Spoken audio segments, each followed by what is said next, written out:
രക്ഷാപ്രവർത്തനത്തിൽ 1592 പേരെയാണ് രക്ഷപ്പെടുത്താൻ കഴിഞ്ഞത്. ഇത്രയധികം പേരെ ചുരുങ്ങിയ സമയത്തിനുള്ളിൽ രക്ഷിക്കാനായത് ഏകോപിതമായതും അതിവിപുലവുമായ ദൗത്യത്തിൻ്റെ നേട്ടം തന്നെയാണ്. ആദ്യഘട്ടത്തിൽ ദുരന്തമുണ്ടായതിൻ്റെ സമീപസ്ഥലങ്ങളിലുള്ള 68 കുടുംബങ്ങളിലെ 206 പേരെയായിരുന്നു 3 ക്യാമ്പുകളിലാക്കി മാറ്റിയത്.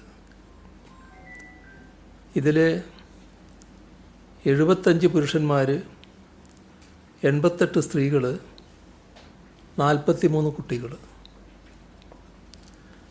ഉരുൾപൊട്ടലിനെ തുടർന്ന് ഒറ്റപ്പെട്ടു പോയവർ, വീടുകളിൽ കുടുങ്ങിപ്പോയവർ, ഇങ്ങനെയുള്ള 1386 പേരെ 1386 പേര് തുറന്നുള്ള രക്ഷാദൗത്യത്തിൻ്റെ ഫലമായി രക്ഷിക്കാനായി.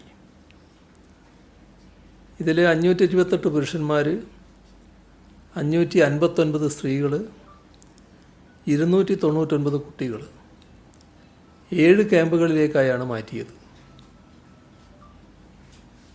201 പേരെ രക്ഷിച്ച് ആശുപത്രിയിലേക്ക് എത്തിക്കാനുമായി. ഇതിൽ 90 പേരാണ് ഇപ്പോൾ ചികിത്സയിലുള്ളത്. വയനാട് ജില്ലയിലാകെ നിലവിൽ 82 ദുരിതാശ്വാസ ക്യാമ്പുകളിലായി 817 ആളുകളാണുള്ളത്. അതിൽ 19 പേര് ഗർഭിണികളാണ്. മേപ്പാടിയിൽ 8 ക്യാമ്പുകളുണ്ട്.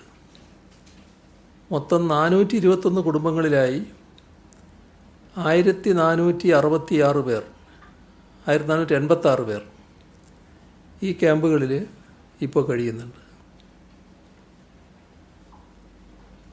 പുഴയിലൂടെ ഒഴുകി മലപ്പുറം ജില്ലയിലെത്തുന്ന മൃതശരീരങ്ങൾ കണ്ടെത്തുന്നതിനുള്ള സജ്ജീകരണങ്ങളെപ്പറ്റി ഇന്നലെ പറഞ്ഞതാണ്. ആ സജ്ജീകരണങ്ങൾ പ്രവർത്തനനിരതമായി തന്നെ തുടരുന്നുണ്ട്. ഇപ്പോൾ സന്നാഹ സംഘം നിലവിൽ 1167 പേർ ഉൾപ്പെടുന്നതാണ്. അവരെയാണ് രക്ഷാപ്രവർത്തനങ്ങൾക്കായി നിയോഗിച്ചിട്ടുള്ളത്. അതിൽ 10 സ്റ്റേഷൻ ഓഫീസർമാരുടെ നേതൃത്വത്തിൽ സമീപ ജില്ലയിൽ നിന്നുൾപ്പെടെയുള്ള 645 അഗ്നിസേനാ അംഗങ്ങൾ, 94 NDRF അംഗങ്ങൾ, 167 DSC അംഗങ്ങൾ, MEGയിൽ നിന്നുള്ള 153 പേര് ഇവരെല്ലാം ഉൾപ്പെടുന്നുണ്ട്. കോസ്റ്റ് ഗാർഡ് അംഗങ്ങളും ഇന്നലെ എത്തിച്ചേർന്നിട്ടുണ്ട്. രക്ഷാപ്രവർത്തനം മുന്നോട്ട് കൊണ്ടുപോകുന്നതിന് ആവശ്യമായ ഉദ്യോഗസ്ഥ സംവിധാനങ്ങളും ഉപകരണങ്ങളും എത്തിക്കുന്നതിനുള്ള തടസ്സങ്ങൾ ഒഴിവാക്കുക. താൽക്കാലിക കയർപ്പാലം അവിടെ ഒരുക്കിയിട്ടുണ്ട്.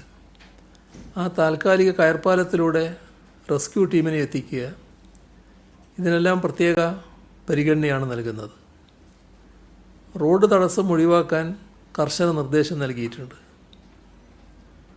നിലവിൽ മുണ്ടക്കൈ ഭാഗത്തെ രക്ഷാപ്രവർത്തനങ്ങൾക്കും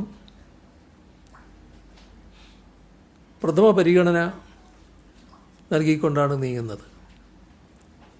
അതേപോലെ തന്നെ അട്ടമലയും ചൂരൽമലയും നല്ല നിലക്കുള്ള രക്ഷാപ്രവർത്തനമാണ് നടക്കുന്നത്.